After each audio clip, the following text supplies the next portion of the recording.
Hi guys, welcome to Souls Know Evolution. Thank you so much for taking the time to join me. This is going to be your daily divination for whenever it is that you are tuning in. Yeah, welcome back if you're returning, and welcome to the channel if you're new.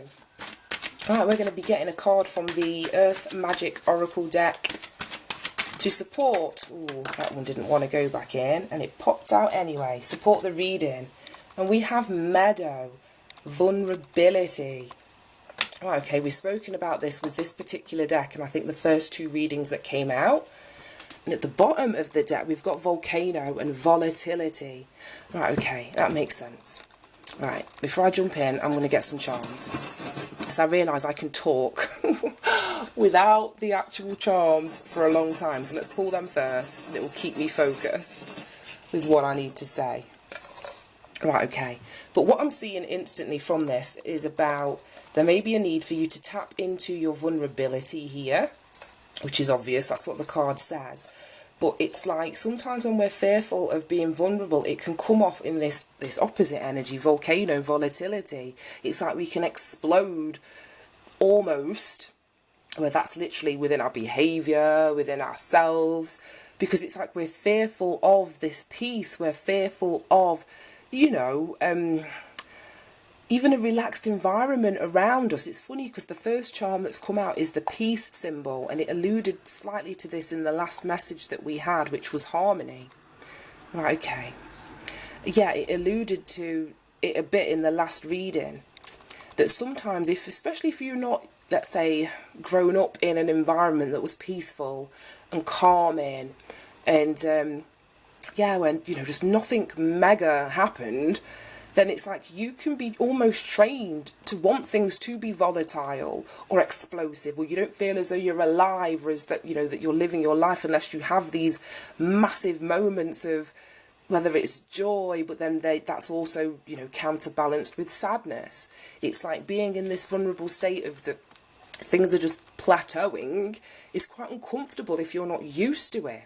Like I mentioned yesterday, we had that truck go past the window, and I'm like, oh no, we don't have any noise around here. And it was a strange thing to hear, because like I said, I've lived here 6 months, and that's the loudest thing I've heard on my street so far.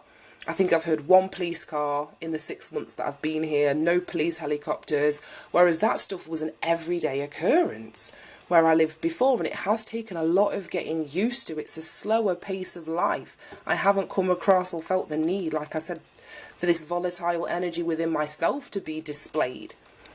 And it's allowing yourself to be more vulnerable, to dig below the surface of where all of this volatility comes from and heal it so that you can live a more peaceful life. And like I said, we start off with this peace here. And it's underneath, well no, it's above the tractor, and that to me is my energy of grounding, connecting to the earth. So like I say, the more grounded you are, the more safe that you feel, the more secure that you are, whether that's in your environment, and your environment also includes, you know, your human body. So the more safe and secure you are, and like I said, it has an impact on your behaviour. It has an impact on, you know, your boundaries and all of that good stuff. So it's like you have to create boundaries for you to maintain a level of peace, you know, within your heart, within your soul, within your mind. If you accept any and everything, then this is when we have this volatile, explosive energy, because we haven't sort of put up the necessary, you know, boundaries to keep that shit out. Then we have this like bee insect, flying insect. We have a champagne flute, a star with a fairy inside. We have the owl is back, and we have a cat person charm here. So again, it's speaking about your independence, and I'm now seeing this bee. I used to call it my queen bee, but as we went through that massive breakdown of the tower card relating to your crown chakra, this has been almost given like, not a new energy, but an expanded version of what I was considering it to be before. So it is an expansion of your consciousness here. There may be a spiritual awakening that you're going through, or if you're, well, we don't go through one spiritual awakening and think that that's it. We go through many at different points and, you know, places in our journey and in our life. So you may be undertaking one of those awakenings at the moment, which is leading you with this higher perspective, this connection to your higher mind. It's like I said, and I've been saying before that owls turn their head 360 degrees. They don't. That's my bad. They turn their head, I think it's 270, so not all the way around, but they get a good perspective of everything that's going on around them. And I also learned that owls, their flight is silent as well. They don't make any noise. They're predatory animals, so when they're catching their prey and they're flying at night, if they make noise, that's going to alert, you know, animals that they're on their way. So I'm feeling like this vulnerability, there's also a need to go into like stealth mode. It'll be silent until, yeah, I'm going to keep going, but we'll wrap it all up in the end. But yeah, there may be, like I say, a need for you to step into your independence, to erect some kind of boundaries around you if you are going through an awakening. It's a very, very vulnerable point in your journey when, you know, your perspective of your whole world, of your whole life, or completely shifts. So it almost feels like, and I know from experience, that you need time for your wings to dry, you know, before you take flight, or before you expose yourself to any harsh, volatile energies around you. It's like you need to almost solidify yourself in this new energy. So this may be a time, like I say, of peace, of quiet, whilst you explore your vulnerability, but it seems like it's a very internal process that's happening at the moment. There's healing that's happening here. There may be things that you're wanting to manifest, but it feels like that's almost on the back burner. We've got the celebration and we have the wish. So it's like there will be wishes that are coming true. There will be a reason to celebrate, but it feels as though as you step into your peace, as you, like I say, you develop that crown chakra connection that you have, as you step into your independence, as you become the queen bee in your own life, as you gain this higher, you know, level of consciousness or perspective or intelligence or connection through your spirituality, but also remain grounded with this tractor here, it allows you to plant new seeds. And when you plant new seeds in fertile soil, look at all of the bloomage, I don't know what the word is, the bloomage that we have here. Because it's like there's nothing impeding the growth of those seeds. What would happen, even though, you know, I'm learning a lot about volcanoes because they're spouting off all over the joint, across the globe at the minute. So I have been tuning into what's been going on. And I'm a fire sign, so, you know, fire energy, it vitalizes me. So I was very much, at one point, very connected to the passion. We had that in yesterday's reading, and the volatility, because it appealed to my fiery nature. And the more that I learned about my birth chart, and these stories, I'm hoping that they, you know, you are able to relate them and link them, or even go and do research into your own birth charts and stuff like that. But it feels as though probably about, I don't know, 6, 7, 8 years, I don't know now, when I started looking into my birth chart, I realised I had an earth moon and an earth rising, and I was like, wow, so I'm not just this fiery thing, and I am very, very much the earth elements of my chart, like I say, Taurus and Virgo. And it's very much like I need peace and quiet, I need, you know, stability, a steady pace.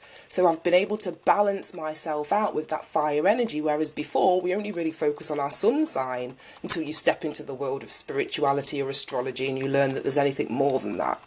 So it almost feels as though, like I say, there's been a growth or a development of your psyche where you're more aware of yourself in a way that you weren't before, which is allowing you now to cultivate more peace through your discernment, through a connection through your crown chakra, and that is aiding to your healing. Right, this went somewhere, I don't even know. What time are we on? Let me check.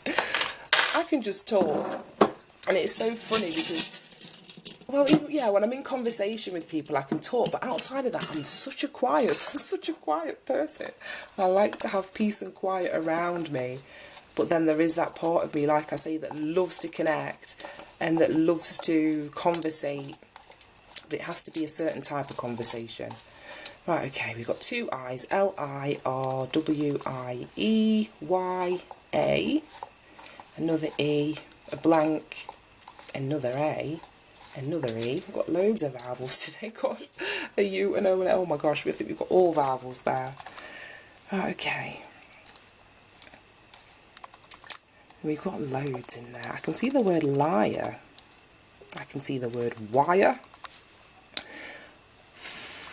I'm really warm. It's an absolutely beautiful day today, but I'm not going to moan and say it's too hot.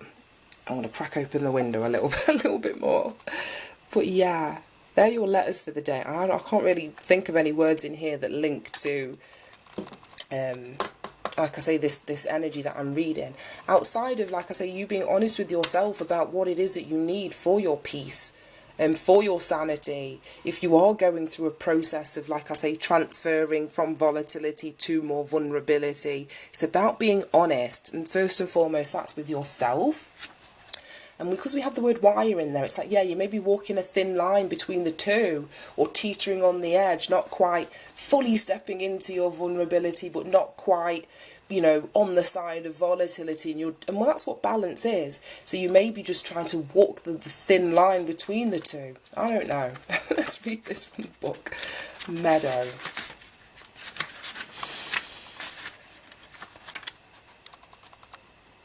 Here we go. I'm in the M's anyway. Oh, there's loads of cards with them. Here we go. It says you're in a place now where you can take risks with your feelings, and even more importantly, wow, take risks with the truth of who you are, the truth you know in your heart and soul. You no longer need to be subjected to your conditioned fears of letting others know who you really are. And we had liar, like I said.